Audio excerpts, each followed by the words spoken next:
Last time we were covering Zoe because we are covering the Mountain of Targon. In the Mountain of Targon we have Aurelian Soul, already covered. Aatrox, who is technically influenced by Mount Targon, we covered that. We are covering Pantheon right now, so let's start with the complete story of Pantheon and how did a man become the aspect of war, boys. Audio levels? And we should be good. Yeah, we should be good.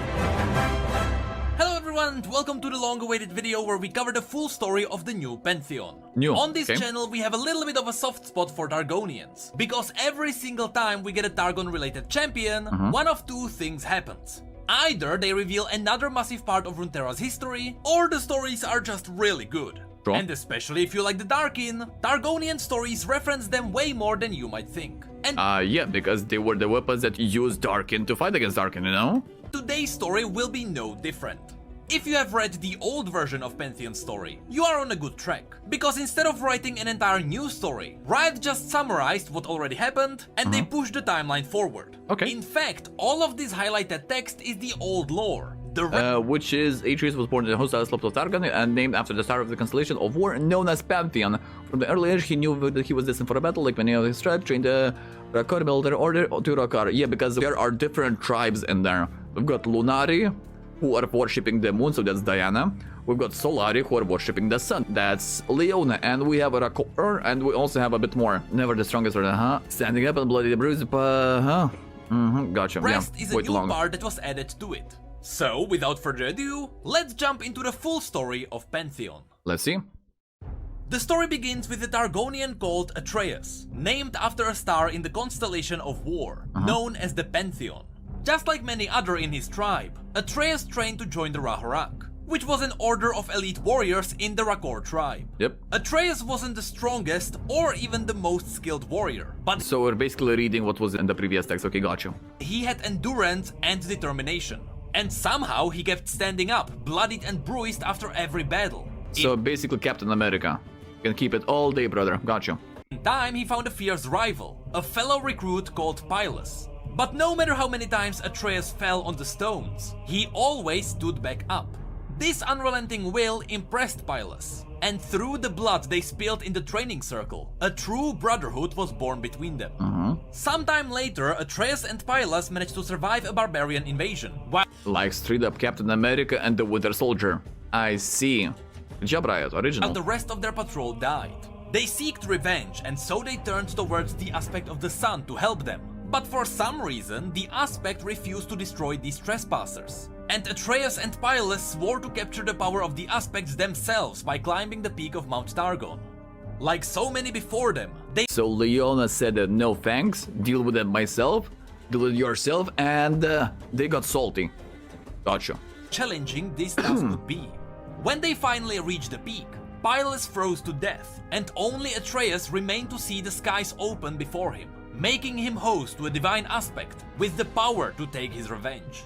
However, this wasn't a normal ascension. Atreus now wielded a spear and a shield gleaming with celestial might. But it wasn't Atreus who returned back to Rakor. It was the aspect of war itself, the Pantheon.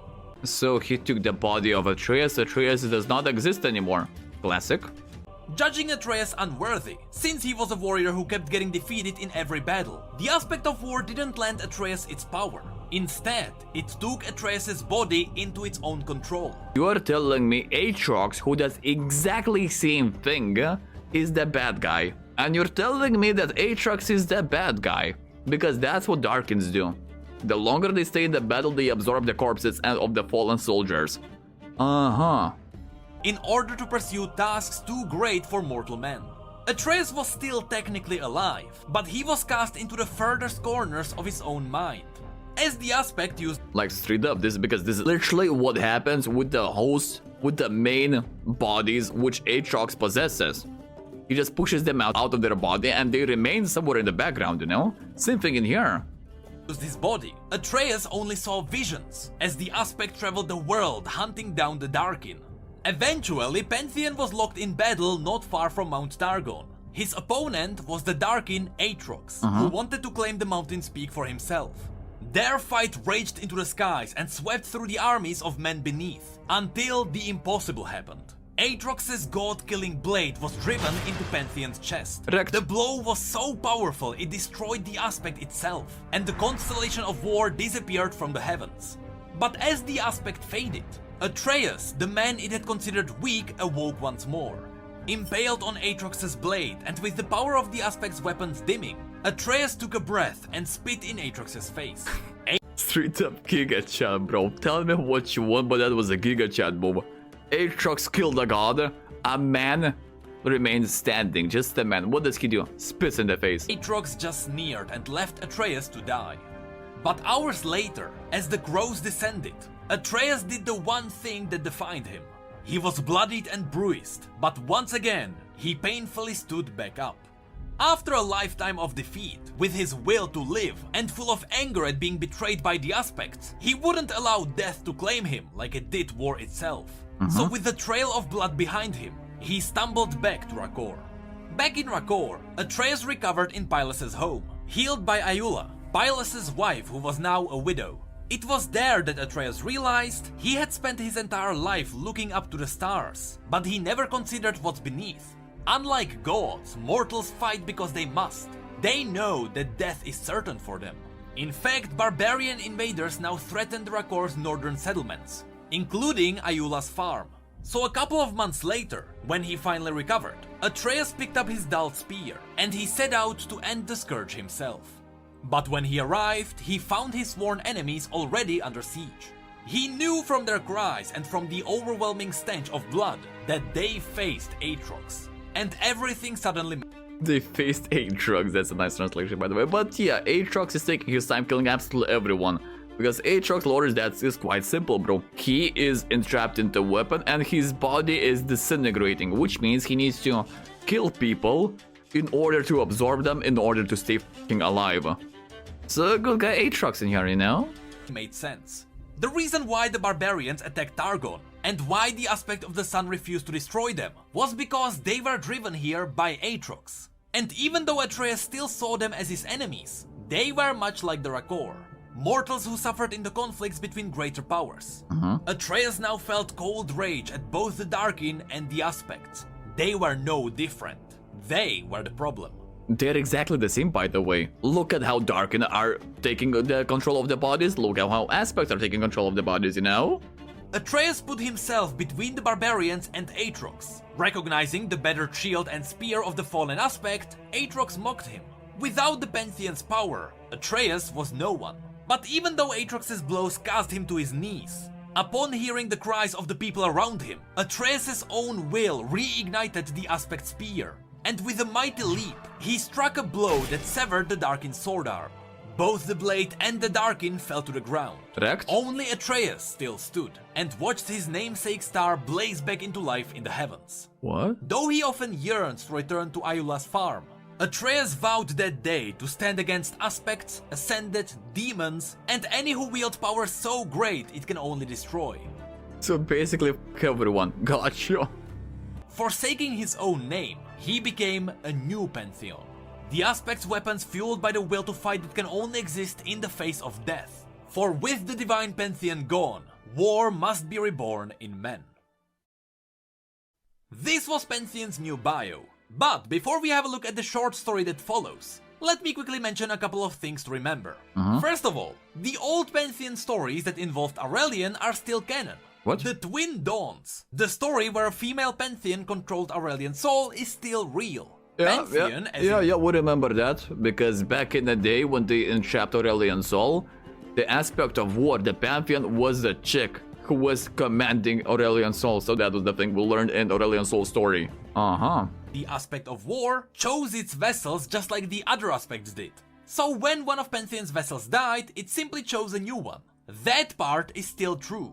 But as we mentioned, this time the Ascension was different. Because instead of turning Atreus into Pantheon's vessel, it didn't trust Atreus. And so Pantheon decided to expose itself and transfer itself into the body instead.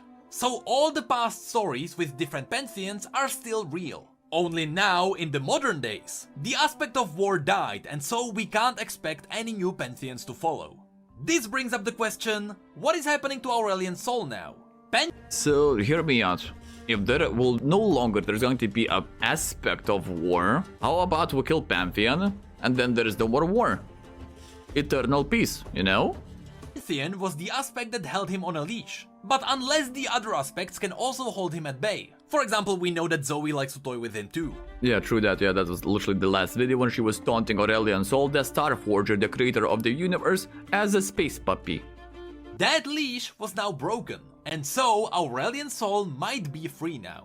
Also, a fun fact confirmed by Riot. Atreus is currently wielding the Aegis of Zionia, a shield used by the previous vessel of the Aspect of War.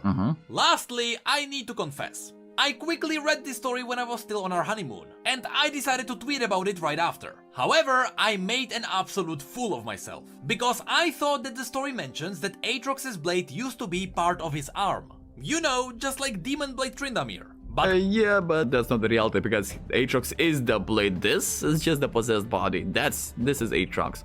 The blade is the Aatrox.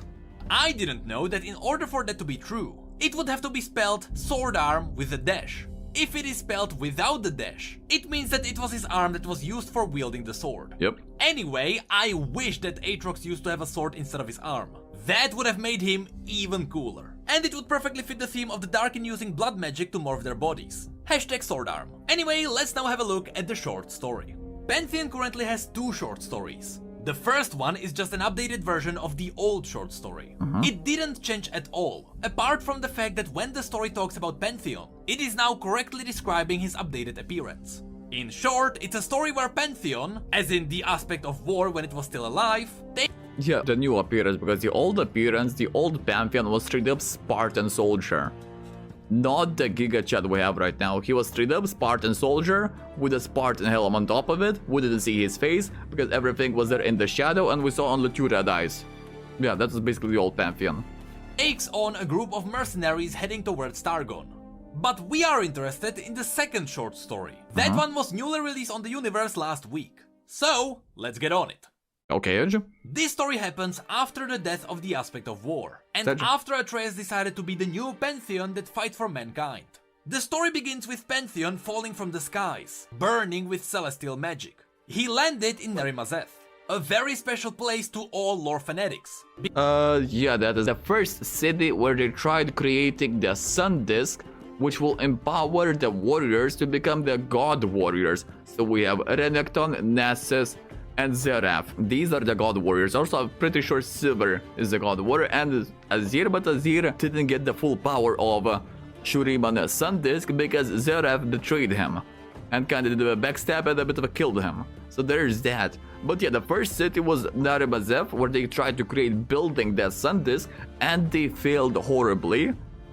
Basically, this city is a fucking Chernobyl right now. So in the story, this is where Xera goes back in here. Because it is here where the first prototype of the Sun Disk was built. Yep. And it was here where the Shurimans tried to create the first Ascended. Yep. 50 warriors of the Rahorak army, specifically the revered Solari, marched for 3 weeks to get here. Just like Pantheon, they were here to investigate a power that grew, while their own waned. As Pantheon explained, Shurima was born in these ruins, because it was here that the Ascended that were meant to protect the Empire were created. However, these Ascended Well, these were kind of top Ascended to my knowledge because the disc itself was a failure. God Warriors outlived the Empire, and slowly they were driven mad by long centuries of conflict, becoming Darkin and laying waste to the world before being contained. The original Dark, that's where they came from. Okay, the more you know. I was pretty sure, I was convinced they were created in the city of Shuriba. But as Pantheon knows, not all Darkin were contained, and some still live on. Yep. With that, a couple of spears flew by Pantheon's helm. Like, what Darkin do we know of right now that are quite popular? Aatrox, Rust, Varus, Naafiri, and Zolani. That's about it. 5 Darkin so far. As the Rahorak unleashed their full might with a battle cry. But in response, a blast of magic cleared the spears from the sky and carved a path of destruction through the ruins. Once the dust settled, Pantheon saw it. The reason why he was here. A broken creature unlike any Ascended he had seen before. Zeraf, my money on Zeraf. A shattered god that has claimed this fallen city and would see it rise again. The Rahorak realized they were facing a god warrior, and suddenly their morale quickly dropped. They couldn't defeat it. But Pantheon stepped forward. He was determined to show them how a god dies. Rise, yeah, it looks like a Rise model, but he's kind of buffed in here. No, that's not Rise, that's a model from World of Warcraft, by the way. This looks like it. But no, we're talking about Zeraf, it has to be Zeraf. With that, he charged towards the creature, and his spear was ablaze with celestial magic once more. He threw the spear at the enemy, and it unleashed another blast from its broken form. But unlike the Rahurak spears, Pantheon's weapon wasn't burned away in the air. Instead, it streaked like a comet at the Ascended, casting it to the earth. Pantheon looked around, and he saw a Rahurak warrior cradling the body of her fallen friend. Her own arm has been scorched by magic, where she tried to shield her friend from the attack. She looked at Pantheon, and out of desperation, she asked him if he was an aspect. She wanted to know if Pantheon can save her and her friend. All around Pantheon, the Rahurak lines were broken, along with their will to fight. Pantheon didn't answer that question as the spear flew back into his hand. So basically, Captain America. Straight up Captain America in here, bro. Straight up, with Mjolnir, you know? You throw Mjolnir away, and then you come back. Easy. Ascended left no blood on the spear, because its form had no flesh. It was only magic and stone. Pantheon wanted to tell her his real name, that he too was once a Rahurak warrior, but that man was dead now. He died on Targon's Peak, along with his brother Pylus, slain by the Pantheon and by his own failures.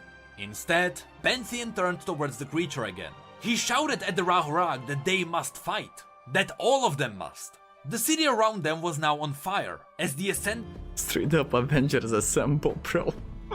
That's magic refused to fade. Pantheon started running towards the Ascended, as even more blasts of magic flew around. The ruins of the city crumbled down, and the Rahurak disappeared in dust. With every step, Pantheon kept yelling louder and louder that they simply must fight. When he finally got in range, he started slashing into the Ascended, cutting across the broken stone that boasts instead of a face. More blasts crashed into his shield, pushing him backward, and eventually Pantheon's feet dig into the dirt, as he struggled to hold the rage-filled magic that kept beating into him. Pantheon leaned into it, and the magic started deflecting wildly in every direction, cutting through the ruins, the sky, and through the Rahurak that still cowered beneath both. Like, bro, tell me which one. This is Zeraf. I know it, you know it, everyone knows it. Pantheon was reaching his limits, and from the look in its eyes he realized the creature knew it as well. Suddenly, Pantheon's spear dimmed, and his helmet fell from his head.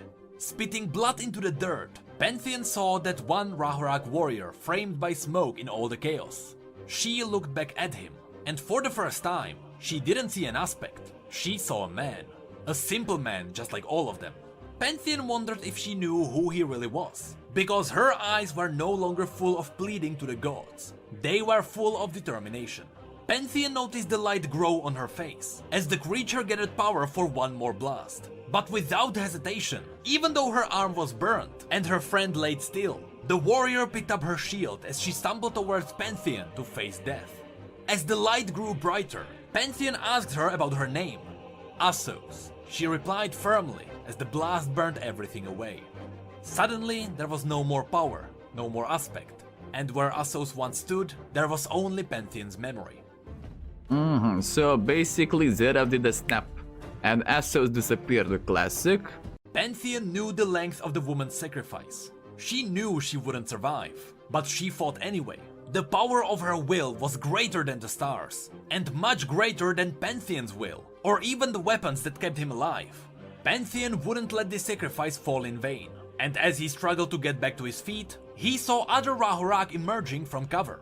They all stood together now. They stood together as men, because before their courage, the gods are nothing.